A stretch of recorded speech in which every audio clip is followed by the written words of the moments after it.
They say power reveals who we truly are. But what if power strips away everything, until all that's left is a mirror you can't look away from? Every eye turns towards you, not with love, but with expectation.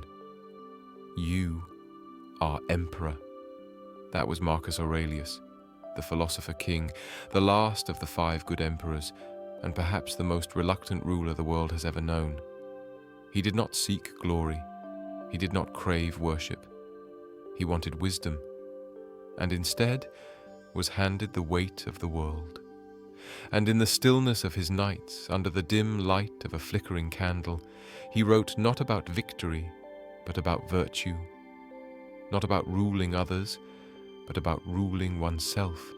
Those private reflections, written not for history but for healing, would one day become meditations, a book that outlived his empire, his monuments, and even Rome itself.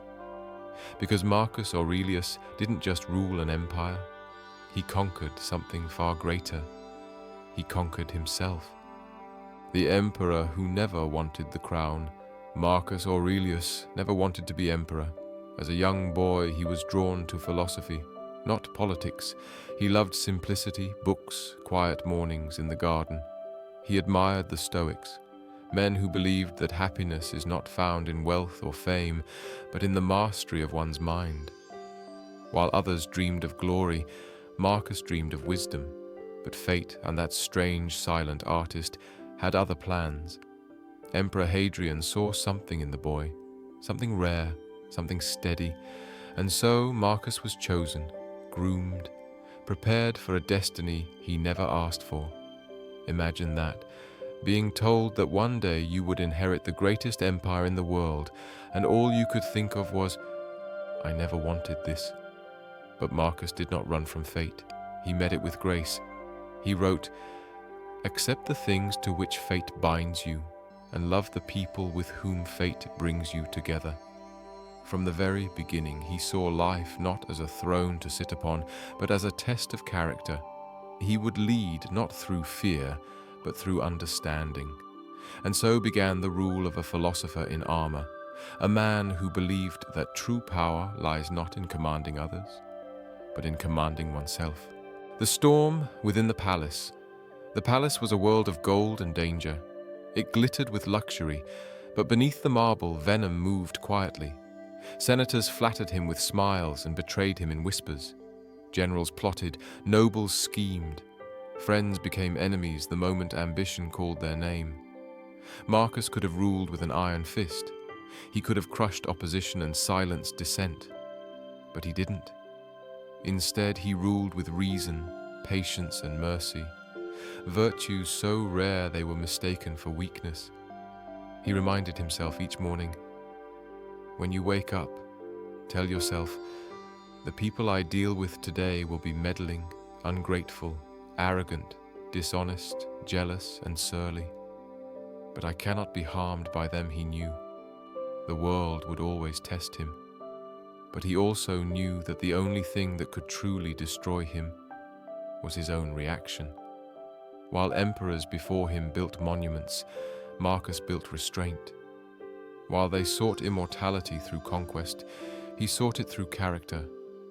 He led Rome not as a god above men, but as a man among men. And that's what made him divine. The war no one saw beyond the palace. The empire burned. Barbarians attacked from the north. A deadly plague swept through the streets. Famine and unrest threatened everything Rome stood for. But even as he led his armies to the freezing frontiers, Marcus carried another war within him, a silent war that no one could see. He battled pride when men called him a god. He battled despair when the plague took his friends, his soldiers, his children. He battled fear when the world crumbled around him. And all that held him steady was the philosophy he'd once studied as a boy. In the cold silence of a war tent, surrounded by dying men, Marcus wrote by candlelight, "You have power over your mind, not outside events. Realize this, and you will find strength." The emperor, alone in the dark, wrote those words not to teach, but to survive, because he too was human. He too was afraid, and yet He turned his fear into fuel, his sorrow into strength, his pain into philosophy. That's what makes meditations so powerful. It isn't a book of perfection, it's a book of perseverance. It's not written by a man who had everything, but by a man who had everything to lose and still chose wisdom over despair. That's what makes Marcus eternal. The mirror of mortality. Marcus Aurelius faced death every day, not as an emperor, but as a philosopher. He watched plague sweep through the empire, taking lives without mercy. He buried children, friends, and soldiers, and yet he did not turn bitter. Instead, he saw death for what it was, a mirror reminding him of life's fragility. He wrote, "Think of yourself as dead. You have lived your life. Now take what's left and live it properly." He didn't say this to be morbid. He said it to awaken us, to remind us that every breath, every sunrise, every act of kindness is borrowed time. Imagine that kind of awareness, to walk through chaos and still notice the beauty of rain on your hand, to hold power and still bow to time itself. That was Marcus. He ruled millions, yet he bowed to impermanence. He found peace not by denying death, but by accepting it. He saw that life's brevity is what gives it meaning, and that awareness is what transforms ordinary moments into sacred ones.